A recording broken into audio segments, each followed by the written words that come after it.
This is Michael Popak with the Legal AF Viewer Guide. Whenever Donald Trump attacks a family member of a judge in one of his cases, criminal or civil, and accuses them of posting material against him suggesting that he should be in jail, it's a lie. Either because Donald Trump's been willingly or unwittingly duped into believing that that account is real.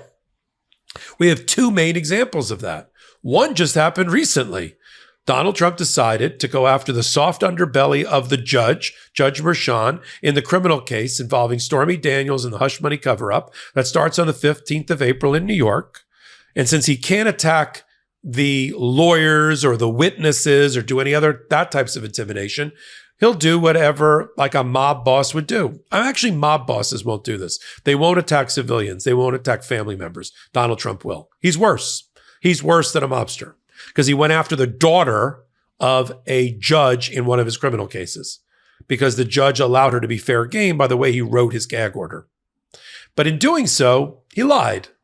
He said that the daughter of Judge Merchan, who does work for a PR firm that does have political clients who are mainly on the Democratic side of the aisle, that she posted on a social media account images of Donald Trump in prison garb.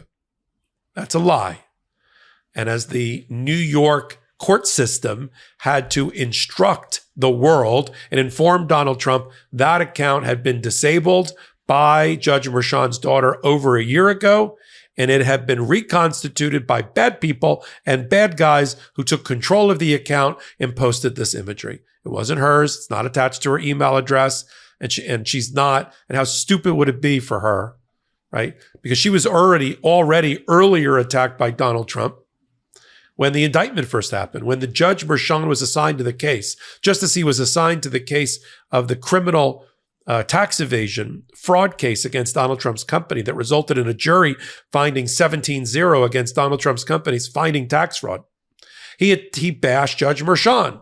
He said, he's in the back pocket of Joe Biden because he donated $50 whole because in New York, where I practice, the judges are not apolitical. They're not nonpartisan. Everybody knows who's the Democrat on the ticket. Everybody knows who the Republican is who runs for office. Judges are elected in New York. Sometimes they're appointed if there's vacancies, but they're elected in New York. So we all knew that Judge Merchan, in a city of primarily Democrats, is Democrat. So first he attacked him for $50 donation. Then he figured out that his daughter worked for a PR firm that did some work for some other Democratic candidates, not against Donald Trump, not for Joe Biden, not even for Kamala Harris, just for others. And she never worked on those accounts. She just happened to work at the agency. But that didn't stop Donald Trump from going after her 2 years ago when he was first indicted.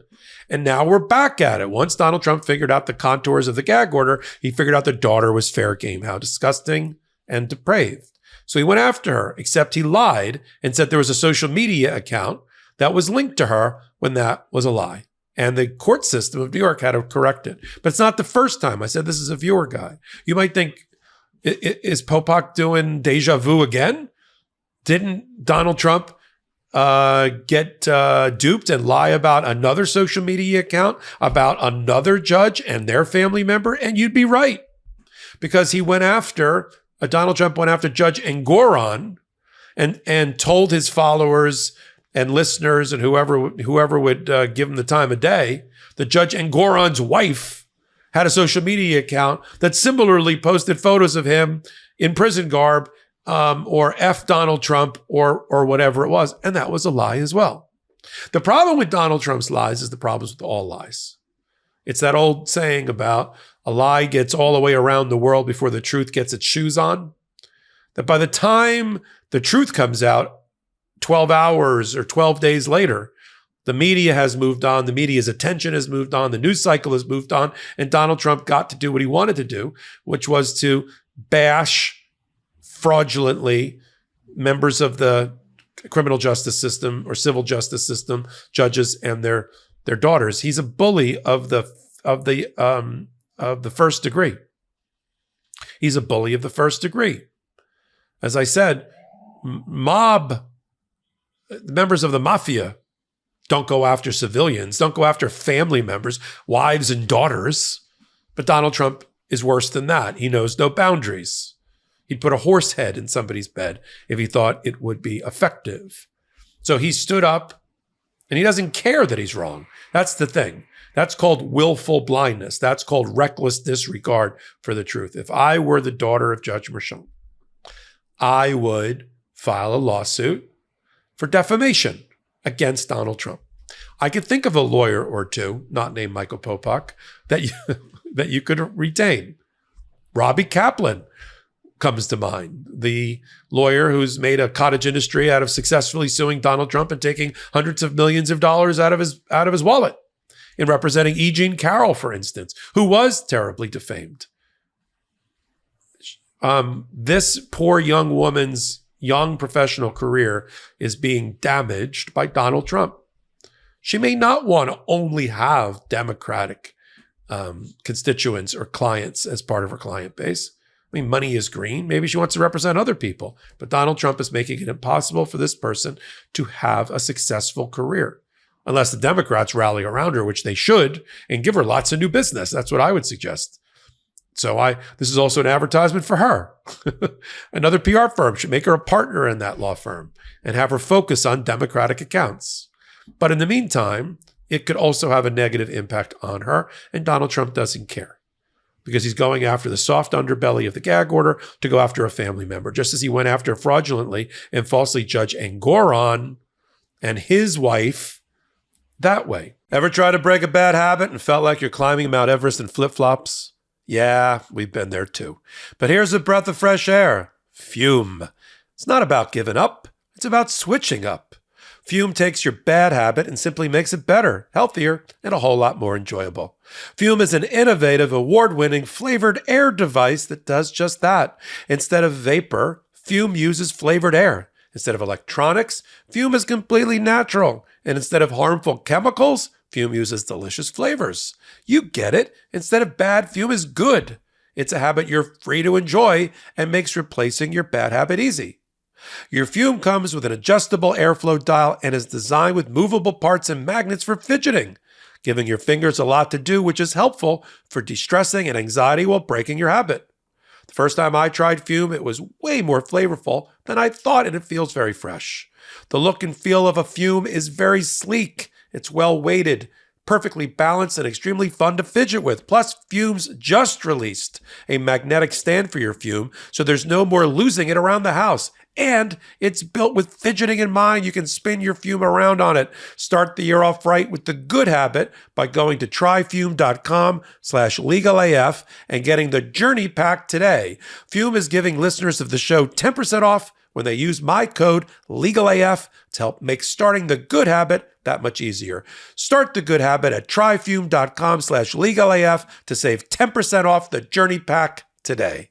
Now, judges have tough skins. That's why none of the judges, Judge Chutkan in the District of Columbia, Judge Engoron in the New York State Supreme Court civil fraud case, or Judge Mershon, build into their own gag orders against Donald Trump that he won't bash them. They say their staff, courtroom personnel, witnesses in the case or potential witnesses in the case, family members of prosecutors and FBI agents and investigators are off limits. But they don't exclude their own family members. They really should, because they want to have a presumption of being impervious to the attacks of Donald Trump. And I give I give the judges a lot of credit that they're willing to take on heavy artillery from Donald Trump and their families too, who did not sign up for this. I mean, look, if you're a family member of a judge, and I know quite a few judges and family members of judges, you sign up for quite a lot. If you're a federal judge or a state judge, especially if you're one that has to run for election all the time, or for what's called, to have a retention vote on you. But they're not fair game in the public eye. They're not in the public eye. I defy you, except on the Supreme Court with a couple of spouses who have stepped out and decided to be insurrectionists in their own right, like Ginny Thomas. I defy you to name the wife, family member, mother of a federal judge. Who are they? We shouldn't know who they are. They did not sign up to be attacked by a former president and a current bully in this way. The judges, that's one thing. But they need our protection too. I mean, there's a reason Joe Biden has authorized, and the Supreme Court of the United States has supported, increased budget for security around federal judges, all the way up to the United States Supreme Court. We have a terrible confluence of things going on in this country right now. Uncontrolled, unregulated gun violence, mass shootings, and attacks and destabilization of our justice system by Donald Trump, who tells his followers and listeners that the justice system is illegitimate. And every attempt to call something illegitimate, whether it's the Donald Trump's attacks on the media and the newspapers as being the enemies of the people, which is straight out of dictatorship playbook. Putin would say it. North Korea's dictator would say it. Hungary's dictator would say it. China's dictator would say it. And Donald Trump says it. Enemy of the people. The media puts a giant set of crosshairs on the back of the media. At a time when journalists are dying in record numbers around the world and are also imprisoned, including the Wall Street Journal reporter who's still imprisoned. So you have that going on. At the same time, you have basically a flood of handguns and other guns, registered, licensed, unlicensed, and the like, that make the United States the number one mass shooting death capital of the world by a lot. Like, you'd have to add up the next 5 or 6 countries to just come close to America. Every week we have a mass shooting with multiple people dying, and it continues. Put those two things together, undermining the legitimacy of the court system, people who are his followers, cult leaders with guns. And you see where this is going. And so I'll tell you who's not being protected that way are family members. We just had a recent example where a husband of a federal judge was shot down in his own house as the person looked for the judge, and the judge happened to not be home. The son and the father were home, and the father was killed protecting the son. This happens more than I like to report on Legal AF.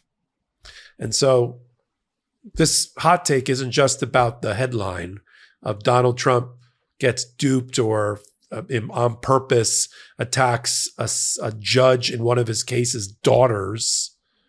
I can't even get those words out without disgust and disdain for Donald Trump, and the impact of that, and the fact that he was wrong. That wasn't her social media account, but he doesn't care. Reckless disregard for the truth, and she has a claim for defamation now, I'm sure. But it's also the broader picture here.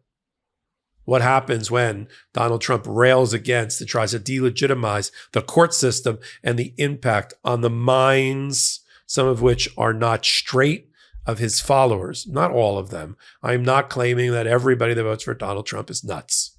I'm not. But we all have to grant it that there is some percentage, whether you call it 1%, 5%, or 20%, whatever the number is, that's a bit unhinged in following an increasingly unhinged, immoral presidential candidate.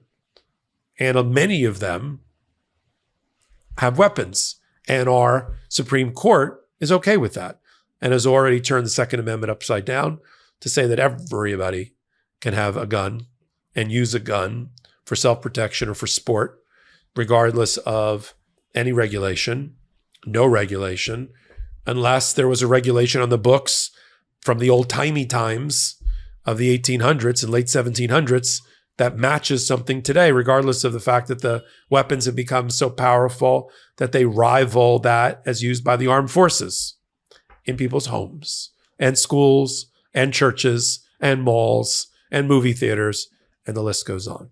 We'll continue to follow what happens with Donald Trump's campaign to destabilize the pillars of our society. One place, Legal AF and the MeidasTouch Network. If you like this kind of analysis where we don't blow smoke or sunshine, it's on the MeidasTouch Network. Help them get the 3 million free subscribers. It's free. And then you can follow us on Legal AF, which is the podcast that sits at the intersection of law and politics that we do every Wednesday and Saturday at 8 p.m. Eastern Time right here. Wednesdays, I do it with Karen Friedman Agnifilo. Saturdays with Ben Meiselas, and then on hot takes like this one. If you like this kind of hot take, even though aspects of it may be difficult to listen to, it's something you want to know, then give me a thumbs up and a comment.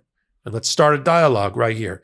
And a community will continue and help the MeidasTouch Network grow to 3 million before the November 5th election. They're going to be very close, and your subscription matters. So until my next hot take, until my next Legal AF, this is Michael Popak reporting. Love this video? Make sure you stay up to date on the latest breaking news and all things Meidas by signing up to the MeidasTouch newsletter at MeidasTouch.com/newsletter.